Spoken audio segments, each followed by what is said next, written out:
The Air National Guard is a reserve component of the United States Air Force and serves alongside active duty Air Force members in times of a national crisis. In addition, the Air Guard serves the state and local community in a wide range of capacities.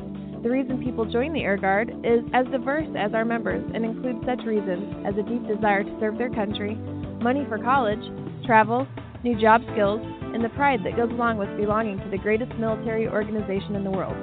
I joined because I felt a calling to serve my country, but I didn't want to be far away from my family, so the Indiana Air National Guard was a perfect fit for me.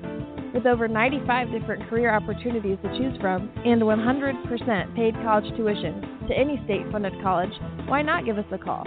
Call 1-800-841-3103 or visit online at goang.com to find out more. Again, that's 1-800-841-3103. The Air National Guard, guarding America, defending freedom.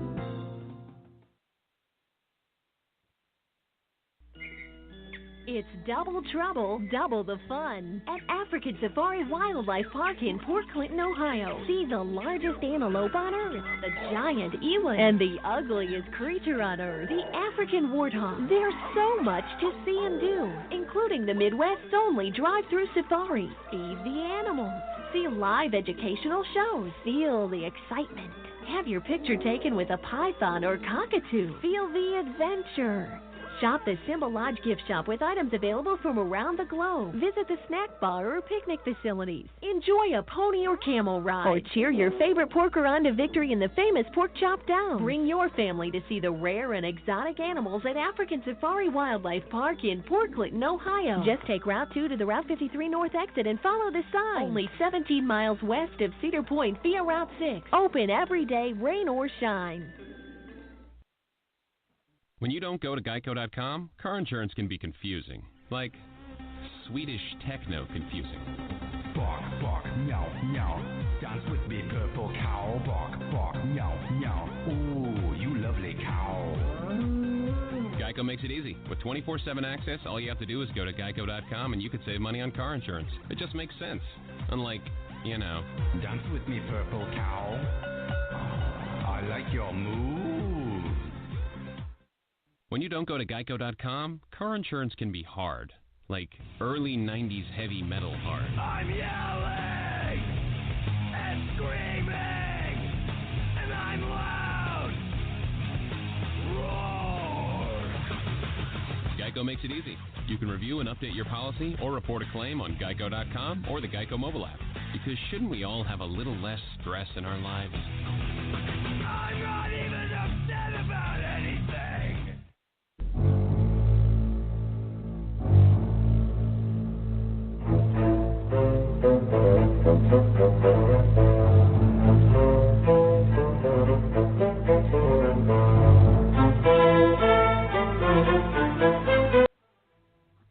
All right, welcome back to the Balance. 1 hour in the books. 1 hour to go. Get into this NFL talk here in just a moment. Thanks to Rick Riggin, executive producer of the Balance, joining us for some college football talk, breaking down some big college games. Obviously, one of the biggest ones today is Notre Dame and Navy. So we talked a little bit about that. And Steve Wilson of Speedway Digest calling us from the mountains. He's not at the Martinsville race, but Martinsville is this weekend. And as a key race as we get down to the championship run for Homestead and then the NASCAR championship playoffs. But joining us now, the one, the only, Mr. ed-kracz, beat writer for the Philadelphia Eagles and our official NFL contributor, beat writer for Standby, the Sports Exchange, www.footballmaven.io/Eagles. Ed, how are you, sir? Good morning, Tom. Thanks for nailing that. I thought you were going to Colin Kaepernick me there. Colin Kirkpatrick. Oh man, I'll tell you what, Colin Kirkpatrick. Colin Kirkpatrick. I'll tell you what, I'm going blind. Last week on the show I was in my 40s. This week I'm in my 50s. The life has changed for me dramatically. Welcome to the club, Thomas. Welcome to the club. Happy belated birthday to you. I know I wished you one on. I texted you one, but I hope you had a good day. Oh, we did. Had a great time. A lot of good food and all that good stuff.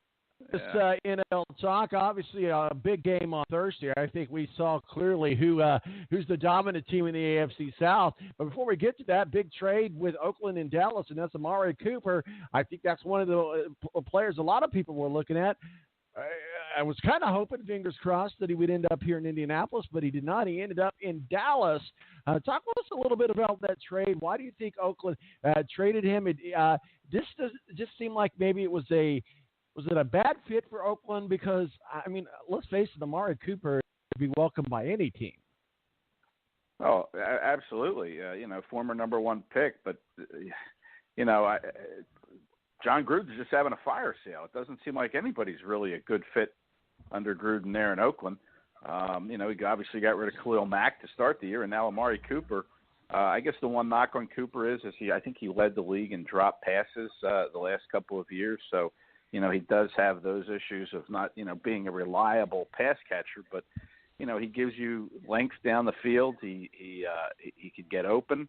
And he's dangerous. He had a couple 100-plus-yard receiving games this season, and Dallas needed a wide receiver. A lot of teams need a wide receiver. You mentioned the Colts. They could have used them, and so could have the Eagles. But Cowboys really needed a receiver. They had nobody. They needed another weapon for Dak Prescott. Teams were starting to kind of crowd the box a little with Ezekiel Elliott.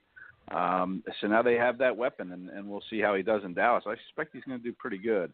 And then if you look at it from Oakland's standpoint, they got 3 number 1 picks now in the draft next year. So Gruden's going to get his players. He's tearing this thing down. He wants his own players, and next year he'll have a chance to get some of those with 3 first-round picks. And we'll see how he does it. It seems to me like John Gruden is still coaching the way that John Gruden did back when he coached before. Things have changed. Times have changed. But I think Dak Prescott certainly would be happy. I mean, saying that the Dallas Cowboys have struggled at the wide receiver position is a bit of understatement, Ed. At 3 and 4, Cowboys hope to have remedied their woes after trading for the former Raiders wideout Amari Cooper. Has got to have Dak Prescott pumped. And go ahead, yeah.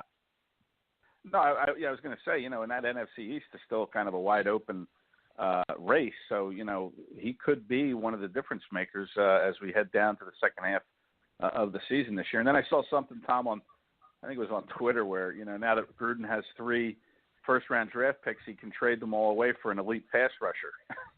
After getting rid of Khalil Mack, obviously. But, that's been one of their troubles in Oakland. Among many troubles they've had in Oakland is getting pressure on the quarterback.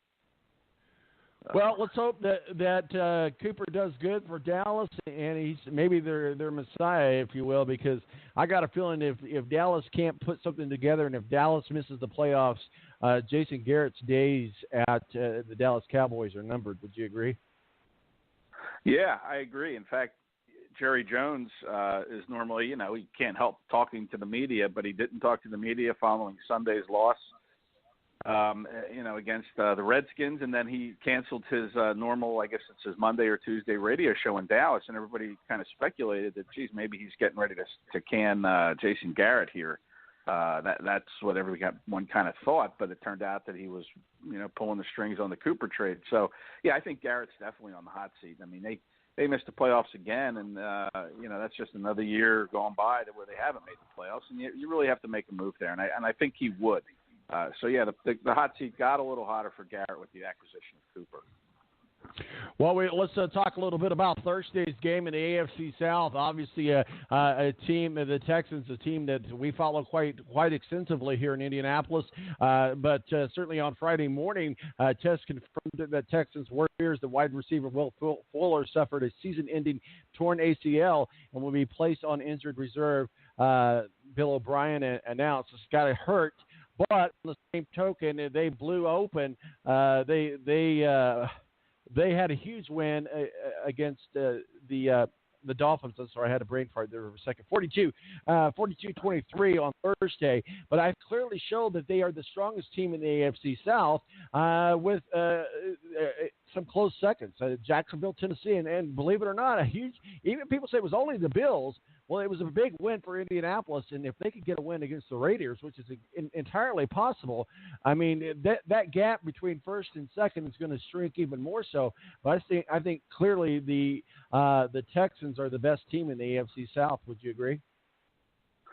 Well, they've won 5 in a row, right? After losing their first 3, they've won 5 straight and playing with a lot of confidence. Deshaun Watson, the amazing thing about that game is he only threw 20 passes, and 5 of them went for touchdowns. So he was 16 for 20, over 200 yards, but 5 touchdowns. And that's just amazing. That's good work by him, but it's also terrible work by the Miami Dolphins secondary. I mean, some of those passes were wide open. Even at 50 years old, Tom, you probably could have completed some of those throws that Watson was making because those guys were so wide open. I think they are probably the best team. J.J. Watt now quietly has 8 sacks. He's back after missing last year with, I guess it was the back injury. He's got 8 sacks, and that defense is really playing well. So, right now you kind of have to say that the Texans are beginning to get a little separation between them and the rest of that AFC South. You look at, a Jaguars team that plays the Eagles on Sunday morning, and, they're sitting at 3-4. They're kind of at a crossroads in their career. The Titans, I believe, are also 3-4. But they're struggling to keep Mariota upright. He's been getting sacked an awful lot. And then the Colts, any win in the NFL is a good win. I don't care who it comes against, whether it's the Bills or whoever. That's a win. And, they're again, the Bills or the Colts are a team that as the season goes on, you kind of expect them to get better because they're a young team. They want to get better. They're playing for a coach that they like to play for. Maybe as the season goes on into the second half, the Colts get a few wins and, maybe put some heat on the Texans. We'll have to wait and see. But right now it does look like Houston is the clear front runner in that division. My biggest question to you is, why are you not calling me from across the pond?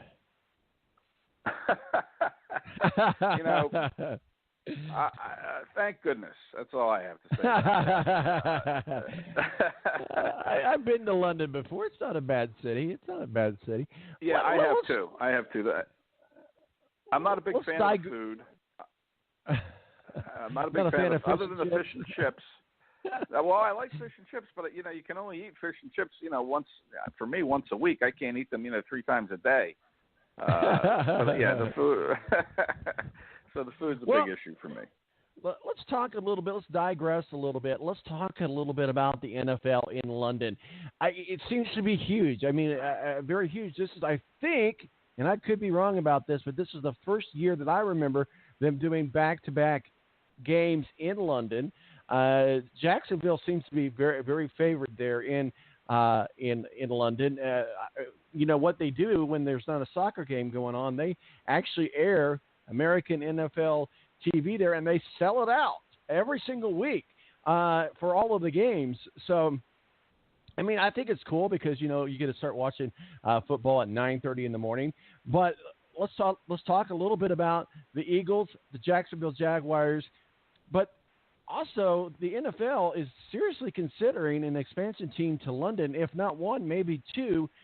I don't know that I'm a big fan of it. Maybe that's the Homer American in me. I think that American football should stay right where it's supposed to be. They're never going to compete in the market space or the economic space with the European football or soccer, as we call it here. I think that these cameo games out there once a year or even every other year is fine, just like in Mexico. But I don't know that having an expansion team to London, I don't know. I'm just not a big fan. What are your thoughts, though, about that? Do you think that it's good for the NFL or bad for the NFL? Well, I think Roger Goodell really wants to have a franchise or 2 in London. I really think that's kind of where he wants to leave his stamp and his legacy before he retires, is he wants to put a franchise or 2 in London. I mean, that's really, to me, that's what Goodell wants. I mean, he went on the NFL Network this morning and said that he would like to have a Super Bowl played in London. But I don't think you can do that unless you have a team there. I'm not sure, you wouldn't want to have a Super Bowl there without an NFL team being there. So, the Jacksonville Jaguars owner, Khan, I think his name is Shaka Khan. It's not Shaka Khan, but his last name's Khan, I believe. He wants